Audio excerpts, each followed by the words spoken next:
Party people in the house. It's your favorite Unk. Unk is back. It is Thursday, February 26th, the last Thursday of this month, as we are just blowing by. We are blowing by, get ready for spring break. We're all going to go out. Where we're going to go? I know where the Green Lantern is going. Green Lantern is trying to go down to Freaknik. He trying to relive his old days, Green Lantern. I know that's you and Nate. Y'all going to go down to Freaknik. I'll go with you too. We got a lot of things to discuss here today on the 26th here. Obviously, I'm in a great mood. I got good news to report. Some good news as relates to Arch Manning, some Trevor Goosby good news. I got some other injury stuff to discuss. So, man, make sure you hit the like button, subscribe to the channel if you have not done so.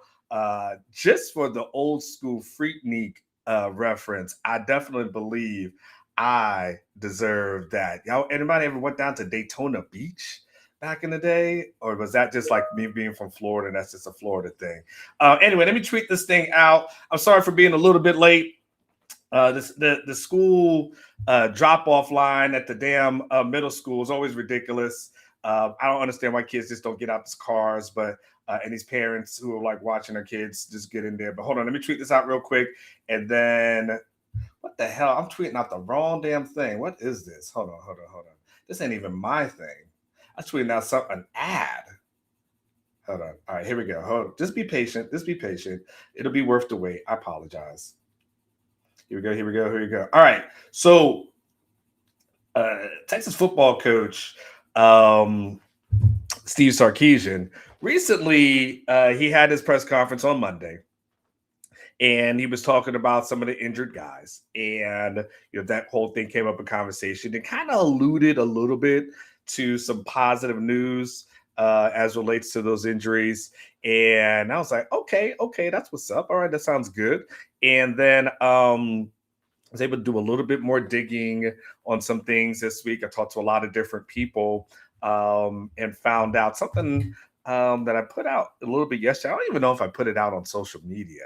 Good morning, Big Cheddar. I actually don't even think I put it out on social media. So this is what y'all get it here.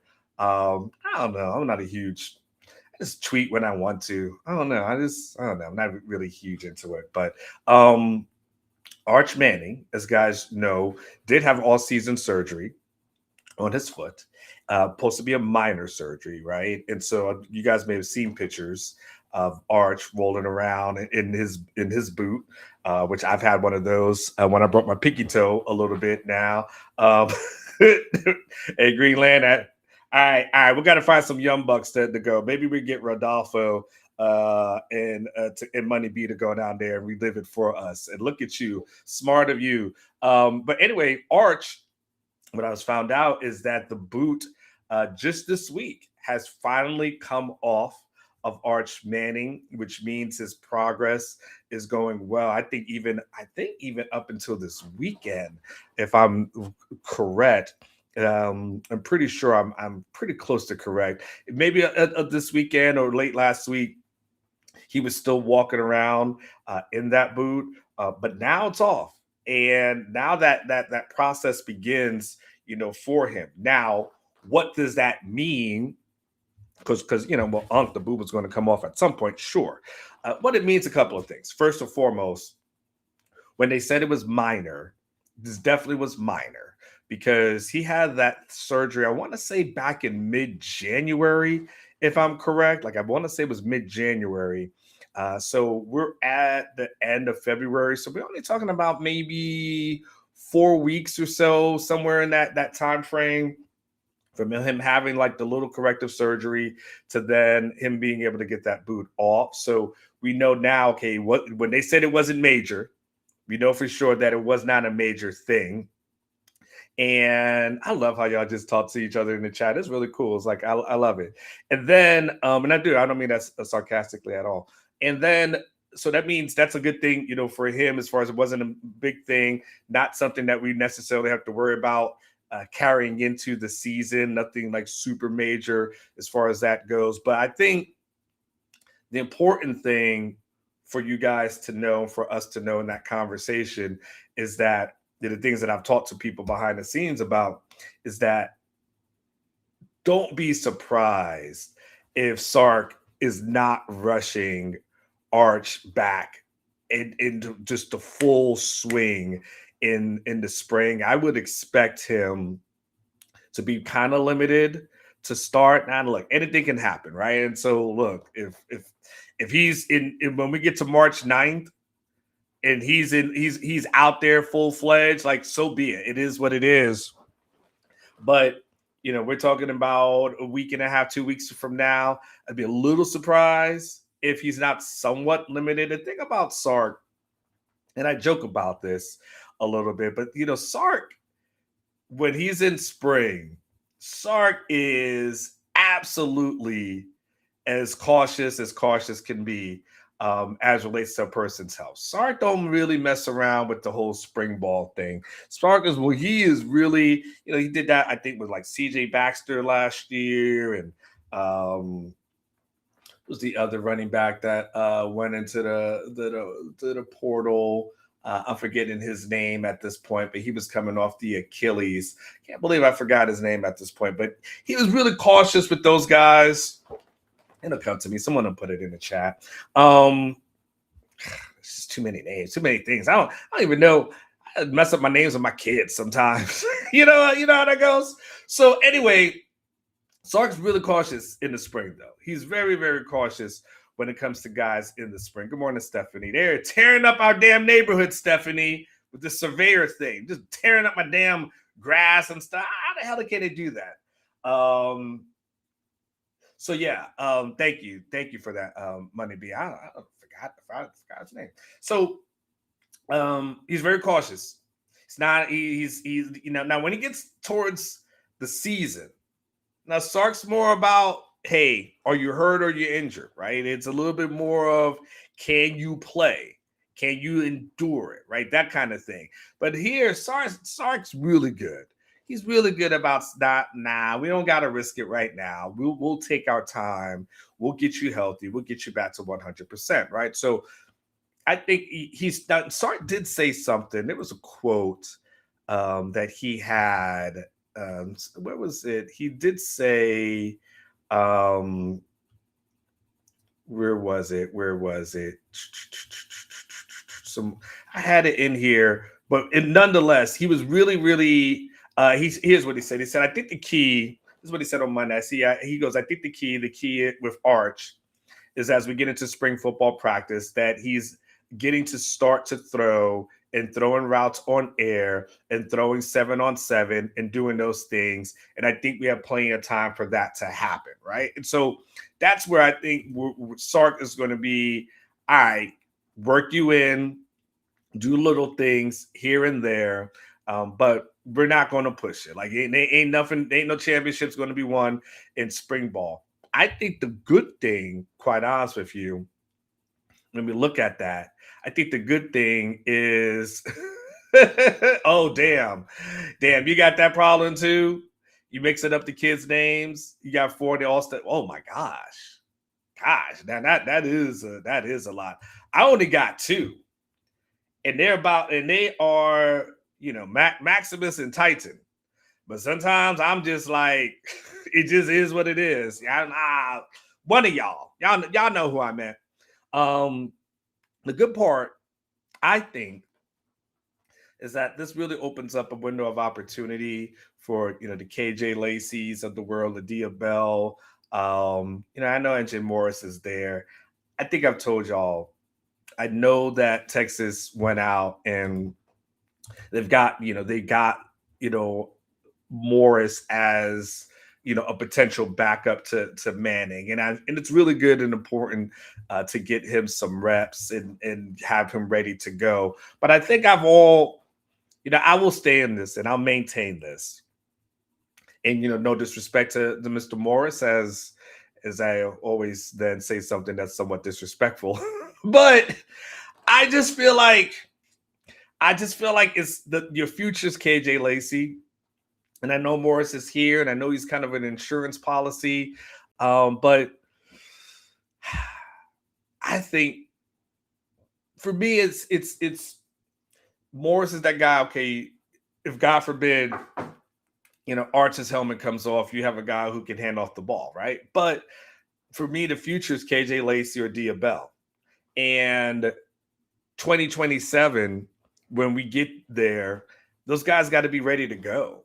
And the more those reps those guys can get, especially in the spring, I think it's the better of that for me. So I know you got to earn it and all these kind of things. I get the formula, and I understand football. We all understand that, right? But for me, 2026 is about making sure you've got one of these quarterbacks, whether it's Lacey or Bell, one of those guys got to be ready to take the reins in 2027. Because if you go into 2027 and none of those guys are ready, none of those guys have gotten any significant playing time, and you have question marks, well, then Sark's got to make a decision.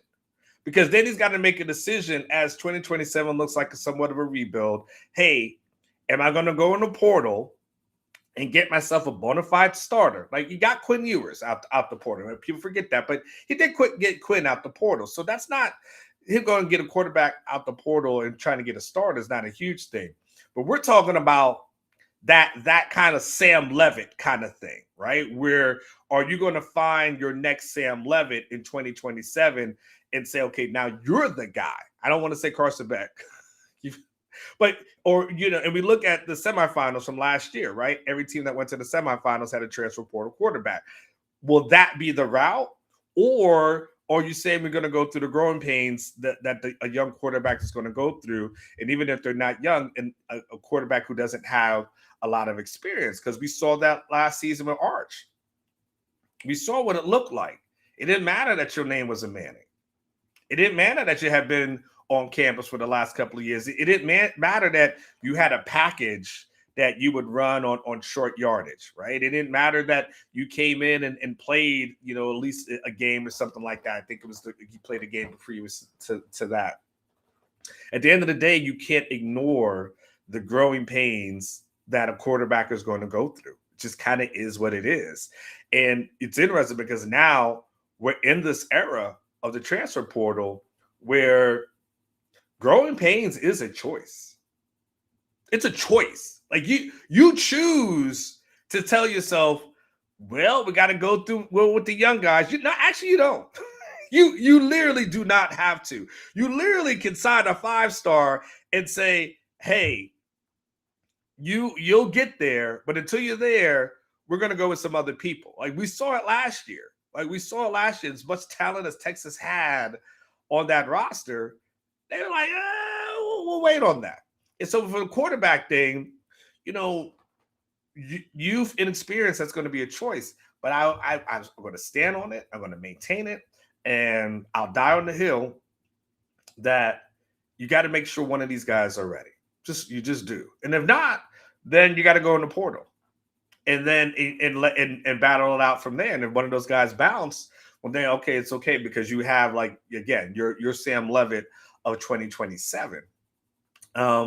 So and it's like that for a lot of different positions. But from the arts position and the arts perspective, it'll be like that. And really, it becomes really important, because I was talking to somebody yesterday, and we were having this conversation about Arch. He watches the show, so he knows exactly who he is when he watches it. And we were talking about the what's going to happen to Arch after 2026. And look, we know the family. We know that this family's always been about the education, the process, all those things, all the good things. They understand it. I've always said that, look, if Arch Manning doesn't go in the transfer portal, I don't know why anybody else would. Like, if that guy can say, I don't need to go and I'm going to stay here and grow and develop, I don't know who the hell you are to be like, I'm out after one season, right? This is the same Arch Manning who Quinn Ewers was supposed to leave. Quinn Ewers decides to come back, and Arch is like, I got to sit for another year, but he was willing to do that, right? So, but my belief is that Arch is going to leave after this season. That's just my belief. And that's, I feel like if Arch comes back, something bad happened in 2026. And I don't want to wish that on a young man. And I just feel like at the end of the day, and I've maintained this, and I'm going to say this, and I've said it before. Paul Feinbaum has said it. I'll everyone will get on board and eventually. But I covered the NFL for too many years. I covered the Tampa Bay Buccaneers under Dungy, Gruden, Raheem.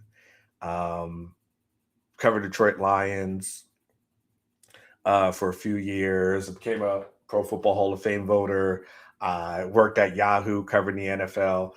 The thing I understand, and look, that's just my resume. You guys understand sports. You guys understand finance. The thing that you got to always factor in is that owners of NFL teams, at the bottom line, of course they want to win. But the first priority for the owners is they want to make money.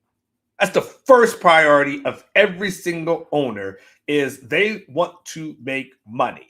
That's why they hold cities hostage because they'll tell the city, hey, until you build us a stadium for free, we might leave, right? They hold cities hostages, hostages like that, right? They do those kind of things. Owners want to make money. They would like to win, but I mean, I remember, when I covered the Bucks, for years, the Bucks never really cared about winning because now this is before the current ownership group. Before that, because they just knew they could make money. The new ownership group came in, and then all of a sudden it was all about winning and money and all those kind of things, right? So what you cannot be is the GM. I've said this before, but you can't be the GM that Arch Manning is on the draft board. He's in the 2027 draft.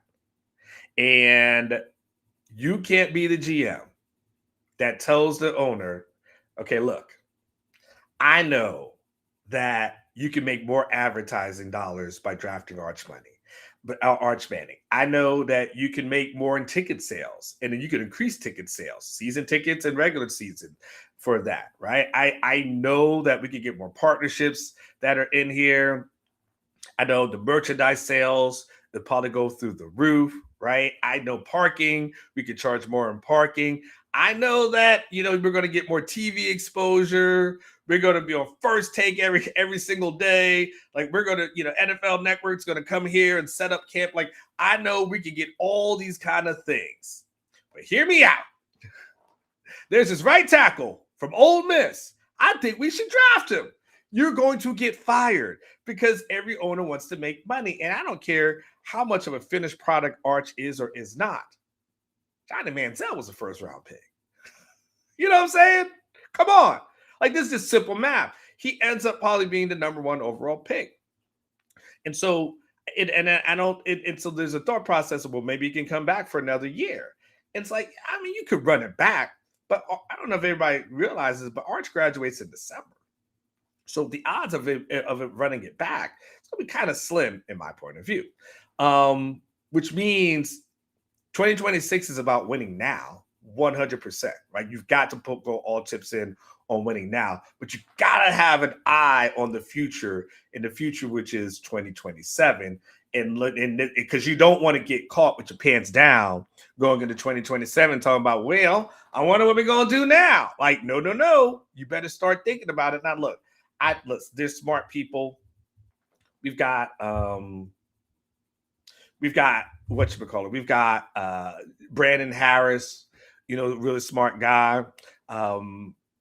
I know conversations will be had behind the scenes with him and Sark and stuff like that. I'm confident in those two will happen. But anyway, I just think the spring provides an excellent opportunity for a KJ Lacey to also see what he has with a little bit of more sprinkled in. All right, so that's the Arch conversation. The second one, speaking of health stuff, is a nice little Trevor Goosby update as well. And one of the things, it's kind of funny because I heard it like enough. I feel like this is kind of bad. Like I feel like I heard it that last week, I was getting ready to head down to Florida, and I think I may have just glossed over it. And then I heard it again yesterday. I was like, "Oh, snap! Damn it! Someone told me that." But anyway, Goosby, who we know has been dealing with a shoulder injury, he's been cleared to participate in winter workouts. So you've got Arch being cleared, you've got Goosby being cleared.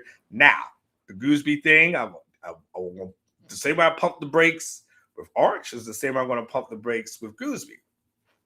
He's been cleared to participate. But what that means is what that doesn't mean is expect Goosby on March the 9th to be out there full participant, right? And when they really get into the pads, don't expect Goosby to be out there, throwing bows with everybody else, right? That part is not going to happen because there's going to be again a lot of caution with Goosby. And good morning, Mike Torres. I will be out there on Sunday, Listos Verde. I got my tickets. I'll be in the Lexus Club, Mike. So I'll be hanging with the cool people. I will not be out there with the layman's over there in the supporters section. But man, Adam Lowy hooked me up, so I'm good to go. But with Goosby, he's going to be more of a cautionary thing, I believe, going into that one as well. I would not be surprised if you barely see Goosby in the spring. I do not act shocked because you're going to have these reporters who are going to be brand new, who are going to roll up in March, and they're going to I can't believe Goosby's not here. What's going on? Is telling you today, February 26th, do not be surprised if you barely see Goosby participating in spring practice. Do not be surprised if you just don't see him participate at all. Just don't be surprised about that. Don't be surprised if that guy who is looking like a future first-round pick, if all goes well, that Sark's like, you know what? My left tackle, my quarterback, I might need these guys for the regular season. I might not need them to win an orange and white game in the spring. I might need them for Ohio State later on, right? So don't be surprised you don't see much of that. Again, that opens up an opportunity, though. I think that opens up an opportunity for Jaden Chapman to really see what he does from that left tackle position as the backup. He was kind of serving as that backup last season. It would be, and then, you still got, Sinani on the right tackle position. You should have Baker at the right guard position, Roberson, Seymour, assuming he gets cleared by spring. If not, so maybe Sikorsky is at that left guard position. And then on that left tackle position, with Goosby probably being extremely limited, and I got to check on the health of Kojo. I think then that leaves Chapman as that guy, and maybe like Turntine as a potential backup as well, which, by the way, I saw some videos of him. He's looking really, really good. Look like his progress is going really, really well. So, and yeah, Big Cheddar, I would agree with you. You don't need Goosby out there. You know who he is. This is going to be more about getting the other guys ready. And I think you're going to see that in multiple positions. I think you guys are going to see that in multiple positions. These were some of the, Xavier Filsaime had a shoulder injury. Emmett Mosley had the ankle. Ty Anthony Smith had a shoulder. Ryan Wingo had a wrist injury. They said that all those guys underwent off-season surgery. I'd be shocked. I'd be shocked if you see any of those guys doing a whole lot in the spring, especially to start off. I'd be really, really shocked. I think this is going to be, from everything I'm gathering, it's going to be an opportunity for the guys behind them to kind of show up and show out and see what they can do. And that's the opportunity that they're going to have to seize. But right now, I'd be really surprised if you see Sark throw caution to the wind. And as far as Seymour goes, I think Sark had mentioned they're still waiting for things to be cleared at this moment. So, I don't know where his academic status is, Big Cheddar. I don't know what his academic status is. I know they're waiting for him to be cleared. So because they're waiting for him to be cleared, there's probably no reason for him not to attend classes. But as far as they're just waiting for that process, and what Sark kind of explained was, and I had that in yesterday's video, but that they still feel like they have a lot of things, kind of quote unquote new evidence that should help them with that one. So, in any case, good news. Arch out of the boot. Goosby cleared, but will be limited. Expect both guys to be limited, which means a good opportunity for all the guys who are behind them, and of course the receivers. Good opportunity for all those guys behind them. And again, as they march slowly and incrementally into the spring. Good news to report now. And again, we'll get more and more. And when I hear more information, you guys know me, I'll absolutely pass it along to you. All right, y'all. Go out there, have a fantastic Thursday. Enjoy yourself. Remember, I was saying, hey, Green Lantern, I was in the car today. I heard Tevin Campbell, Can We Talk? Always a banger, isn't it? Anyway, go out there, have a fantastic day, do something fantastic for yourself. You absolutely 100% deserve it. Live each day like it's your last. One day it will be. All right, guys. I will be back tomorrow for our Fun Friday. We're going to have some fun stuff to send you in.